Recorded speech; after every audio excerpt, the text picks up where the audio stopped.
11,000 शिक्षामित्रों की मौत पर सरकार खामोश, संकल्प पत्र में झूठा आश्वासन देने का लगाया आरोप। रजनेश कुमार शिक्षामित्र संभल। जनपद संभल के शिक्षामित्र रजनेश कुमार ने सरकार पर आरोप लगाते हुए कहा कि जब से उत्तर प्रदेश राज्य में राम राज्य का ढोल पीटने वाली योगी सरकार आई है तब से योग्यता नाम की कोई कीमत उत्तर प्रदेश में नहीं रह गई है, क्योंकि 2000 से ही 23 वर्षों से गरीब, मजबूर, मजदूर, किसान, शोषित, वंचित, पिछड़े समाज के बच्चों को शिक्षित करने का काम शिक्षक शिक्षामित्र के रूप में कर रहा है। ये सभी शिक्षामित्र स्नातक और बीटीसी प्रशिक्षण प्राप्त तो हैं ही, साथ ही एनसीटीई दिल्ली के मानक के अनुसार बीए, बीटीसी, यूपीटीईटी, सीटीईटी कई बार पास भी लगभग 60,000 शिक्षामित्र वर्तमान में मौजूद हैं। लेकिन बावजूद इसके रामराज्य वाली योगी सरकार ने 2017 से ही 23 सालों से शिक्षण कार्य कर रहे शिक्षामित्रों को अवैध तरीके से सहायक अध्यापक पद से हटाकर पुनः शिक्षामित्र बना दिया और वेतन 40,000 रुपये से घटाकर 10,000 रुपये कर दिया। अब तक लगभग 11,000 शिक्षामित्र इस अवसाद में मर गए कि रामराज्य वाली योगी सरकार ने और स्वयं मोदी जी ने सरकार बनने से पहले संकल्प पत्र में झूठा वादा किया और मोदी जी भी वाराणसी के डीरेका मैदान में सरकार बनवाने का लालच देकर झूठा वादा कर गए।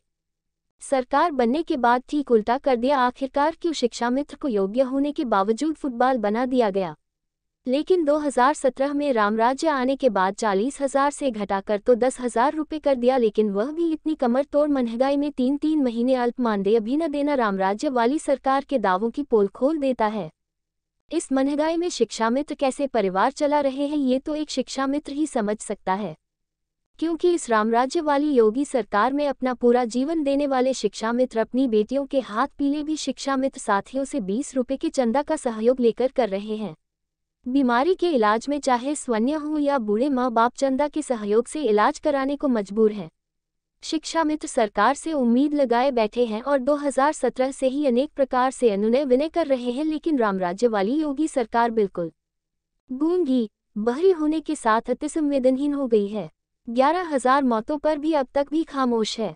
वैसे योगी जी का ये बयान भी काफी चर्चित रहा था कि सपा के काले कारनामों की सजा भुगत रहे हैं शिक्षामित्र। तो क्या अब इस रामराज्य वाली सरकार में लोकतंत्र का कोई मूल्य नहीं रह गया? क्या इन्हीं विचारों से ग्रसित होकर ही शिक्षामित्रों के साथ 2017 से अत्याचार किया जा रहा है? क्या शिक्षक की योग्यता एनसीटीई के मानकानुसार बीए, बीटीसी टेट नहीं है? तो रामराज्य वाली योगी सरकार बीए, बीटीसी, 2 वर्षीय सीटीईटी, यूपीटीईटी कई बार पास 23 वर्ष से शिक्षण कार्य अनुभव शिक्षामित्र के पास होने के बाद भी मात्र 10,000 रुपये देकर मरने के लिए मजबूर नहीं कर रही है। 11,000 मौतों के बाद भी रामराज्य वाली योगी सरकार कब तक रोज ऐसे ही शिक्षामित्रों को मारती रहेगी? क्या शिक्षामित्र आत्महत्या करने से पहले सरकार पर आरोप लगाते हुए सुसाइड नोट नहीं छोड़ते हैं? जब शिक्षामित्र के चयन से लेकर अब तक भाजपा, सपा, बसपा, कांग्रेस की सरकारें भी बराबर की जिम्मेदार नहीं? अगर हाँ, तो फिर शिक्षामित्र को ही सजा क्यों? सवाल अनगिनत हैं। उपरोक्त उद्गार जनपद संभल के शिक्षामित्र रजनेश कुमार है।